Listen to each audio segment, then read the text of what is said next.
আলে দেখো কাকে নিয়ে আসছি, আমার বাবা আসছে।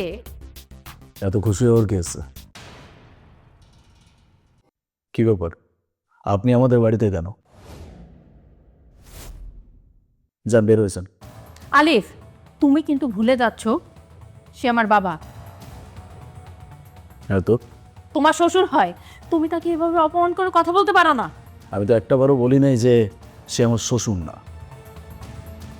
আমি তাকে চিনি, আর চিনেই বলছি এখান থেকে চলে যেতে। আপনার কি শরম লজ্জা বলতে কিছু নাই? আপনি দেখতেছেন যে আমাদের দুইজনের মাঝে শুধুমাত্র আপনাকে নিয়ে কথা কাটাকাটি হচ্ছে, তারপরে ওখানে দাঁড়াচ্ছেন কেন? যান, চলে যান। বাবা, আমি ঠিক বুঝতে পারছি না তুমি আমার সাথে এভাবে কথা বলছো কেন। আমাকে একটু বলবে যে কিছু কি হয়েছে বাবা? তুমি না পাগল হয়ে গেছো, কার সাথে কিভাবে কথা বলতে হয় সেটা তুমি ভুলে গেছো। আচ্ছা, আমি না একটা কথা বুঝতে পারতেছি না, আপনাদের কি এমন প্রয়োজন আমার বাড়িতে আসার? হ্যাঁ, 2-4 দিন পর পরই আমার বাড়িতে চলে আসেন, এত এখানে আসতে মন চায় কেন? আর আমার কথা কি আপনার কানে যায় নাই? আমি খুব সুন্দরভাবে বাংলা ভাষায় বলছি, আমার বাড়ি থেকে চলে যান, আউট।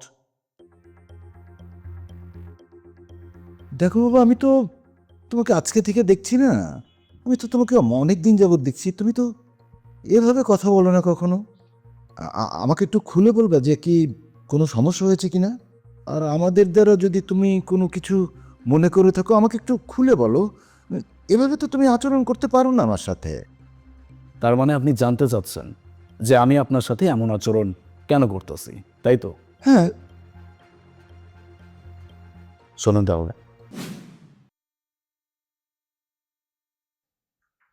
ভাইয়া, ভাবি, কি ব্যাপার, তুমি তুমি এই বাড়িতে কি করছো?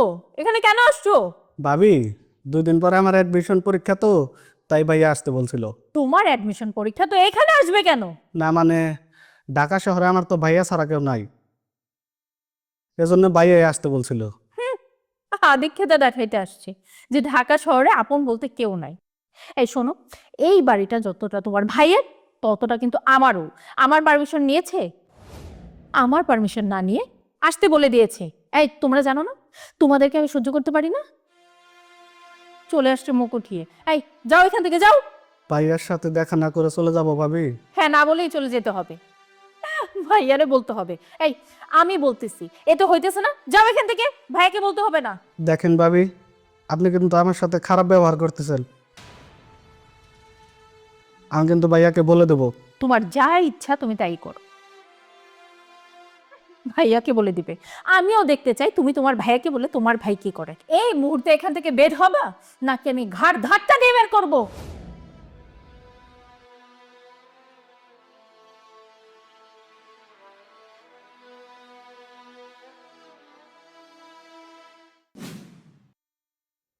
এবার আপনি বলেন, আমি আপনার সাথে যে আচরণ করছি এটা কি আমার ভুল নাকি ঠিক? আমি আপনার কাছে হাত জোর করে ক্ষমা চাচ্ছি।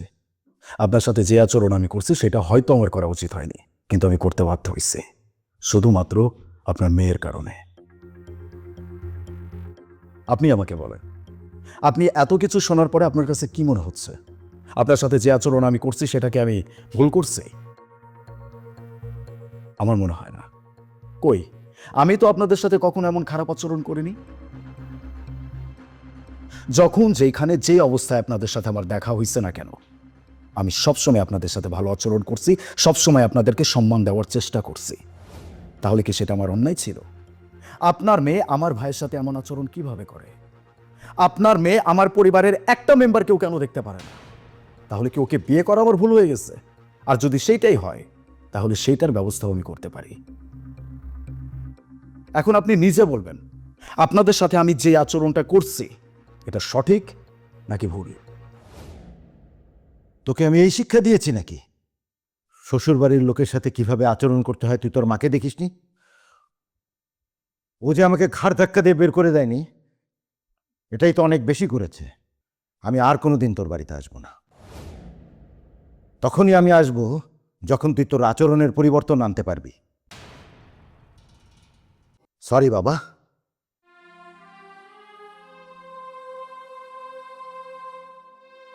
খুব খারাপ লাগছে। লাগারই কথা, আমারও লাগছে। তারা তো আমারও আপনজন।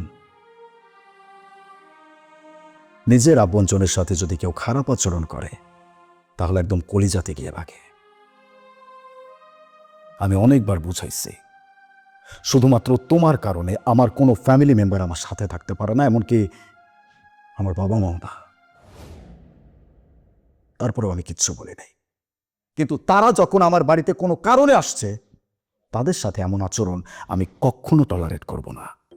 আমি এটা লাস্ট ওয়ার্নিং দিয়ে দিচ্ছি, যদি আমার সাথে সংসার করতে হয় তাহলে আমার কোনো ফ্যামিলি মেম্বারের সাথে খারাপ আচরণ করা যাবে না, মানে যাবে না। এটা যদি মনে করো যে আমি তোমাকে থ্রেট করতেছি, তাহলে তাই করতেছি। Mind it.